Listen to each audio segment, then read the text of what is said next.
ദുഹാസ്കരിക്കുന്നവൻ പടച്ചവന്റെ പരലോകത്ത് തലയെടുപ്പോടെ കടന്നു വരും. പിന്നെ പള്ളിയിൽ ബാങ്ക് വിളിക്കണം. മുല്ലാക്ക മുഅദ്ദിൻ സാഹിബ്, എന്റെ പ്രിയപ്പെട്ടവരെ, നാളെ പരലോകത്ത് തലയെടുപ്പോടെ കടന്നു വരുമെന്ന് ആദരവാകുന്ന പ്രവാചകൻ നബി മുഹമ്മദ് മുസ്തഫ സല്ലല്ലാഹു അലൈഹി വസല്ലം അതാ പറയണ, ചങ്ങാതി ഇടക്കിടക്ക് പള്ളിയിൽ ബാങ്ക് കൊടുക്കണം, ഇടക്കിടക്ക് പള്ളിയിൽ ബാങ്ക് കൊടുക്കണം. അത് ഇവിടുത്തെ മോദി സാഹിബ് ആരാ ബാങ്ക് കൊടുക്കണം? ആരാ? നോക്കിയേ, ഇപ്പൊ തലയൊക്കെ കൊണ്ട് ചീമാനോട് ഇരിക്കാം. പക്ഷെ പടച്ചോന്റെ പരലോകത്ത് എന്റെ പ്രിയപ്പെട്ടവരെ തലയെടുപ്പോട് നിൽക്കും. ഉസ്താദ് എത്ര കൊല്ലായി ബാങ്ക് വിളിക്കാൻ തുടങ്ങിയിട്ട്? എത്ര കൊല്ലായി?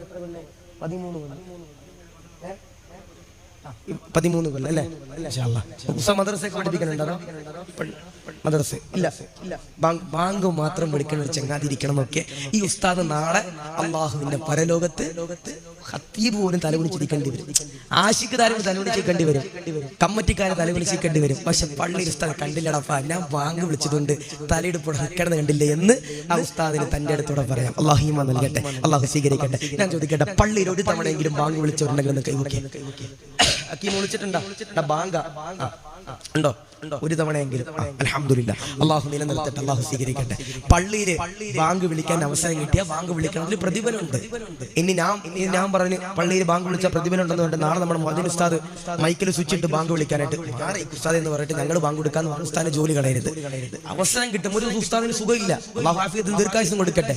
ഒരു ഉസ്താദിന് വീട്ടിൽ പോകണം, ആ സമയത്ത് നമ്മൾ ബഹളം ഒന്നും ഉണ്ടാക്കാം. എന്താ പള്ളിയിൽ ബാങ്ക് വിളിക്കാൻ മോദിനില്ലല്ലോ, ഉസ്താദില്ലല്ലോ, മറ്റേതില്ലല്ലോ, മറിച്ചതില്ലല്ലോ എന്ന് പറഞ്ഞ് ബഹളം ഉണ്ടാക്കാൻ പാടില്ല. ഉള്ള സമയത്ത് കയറി ബാങ്ക് കൊടുക്കാൻ കഴിയണം. ചില ആളുകൾക്ക് പേടിയാ, ഉസ്താദെ ഞാൻ കൊടുത്ത ബാങ്ക് ശരിയാകുമോ? ഇവിടെ ആര് കൊടുത്താലും ബാങ്ക് ശരിയാകും, പക്ഷേ മദ്രസയിൽ പോയി പഠിക്കണം. അള്ളാഹു ഈമാൻ നൽകട്ടെ, അള്ളാഹു കാത്തിരക്ഷിക്കട്ടെ.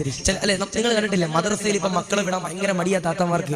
സ്കൂളിൽ കണക്ക് പരീക്ഷയാണെങ്കിൽ അന്ന് മക്കളെ മദ്രസയിൽ വിടില്ലപ്പ. സ്കൂളിൽ കണക്ക് പരീക്ഷയാണെങ്കിൽ മാത്തമാറ്റിക്സ് ആണെങ്കിൽ അന്ന് എന്ത് ചെയ്യൂല, മക്കളെ മദ്രസയിൽ വിടൂല. കേരള പഠിക്കട, A score plus B score = മറ്റേ സ്കോർ മറിച്ച സ്കോർ എന്നൊക്കെ പറഞ്ഞ് ഇങ്ങനെ പഠിപ്പിക്കും. പോയി എഴുതും, പരീക്ഷ എഴുതും. മാർക്ക് വരുമ്പോഴോ 80 മുട്ട, 83. എന്തേ കൊച്ചിനെ തല്ലിട്ട് കാര്യമുണ്ടപ്പ? ഇല്ല. എന്തേ മദ്രസയിൽ വിടാതെ സ്കൂളിൽ വിട്ടിട്ട് വല്ല കാര്യമുണ്ടോ? ഒരു കാര്യമില്ല. തിങ്കൾ തൊട്ട് വ്യാഴം വരെ നമ്മുടെ കുട്ടികൾക്ക് ഒരു അസുഖമില്ല, പനിയില്ല, ജലദോഷമില്ല, ചുമയില്ല, ഹാർട്ട് വേദനയില്ല, കിഡ്നി വേദനയില്ല, അറ്റാക്കില്ല, ഒന്നുമില്ല, ഒരു കുഴപ്പമില്ല. വെള്ളിയാഴ്ച പൊതു അവധി. ശനി ഞായറും പൊന്നുമോനെ മദ്രസയിലേക്ക് കാണാനില്ല. തിങ്കളാഴ്ച രാവിലെ നമ്മുടെ ഖത്തീബ് ഉസ്താദിന്റെ സദറിന്റെ ഫോണിൽ പ്രസിഡന്റ് വിളിച്ചിട്ട് കിട്ടണില്ല. എന്തേ? ഓരോ താത്താമാരും വിളിച്ചിട്ട് പറയാം, ഉസ്താദെ ശനിയാഴ്ച ഞായറാഴ്ച എന്റെ പൊന്നുമോൻ ഹാമിദ് വന്നിട്ടില്ല, അവന് പനിയാ. എന്റെ പൊന്നുമോൻ കമർ വന്നിട്ടില്ല, അവന് ജലദോഷ, അവന് തുമ്മല, അതുകൊണ്ട് ഉസ്താദ് അവനെ അടിക്കരുത്, കയറ്റണമെന്ന് പറയും. എന്ത് തുമ്മല്, എന്ത് ജലദോഷം? ഉസ്താദ് ശനിയും ഞായറും നിക്കാഹിന് പോയപ്പോ ഉസ്താദിന്റെ തൊട്ടടുത്തിരുന്നിട്ട് സ്വന്തം മദ്രസയിൽ പഠിപ്പിക്കാൻ ഉസ്താദാണെന്ന് പോലും മൈൻഡ് ചെയ്യാതെ ബീഫ് എടുത്തിട്ട് കഴിച്ച ചങ്ങാതിയ ശനിയും ഞായറും ജലദോഷം എന്ന് പറയണേ. അള്ളാഹു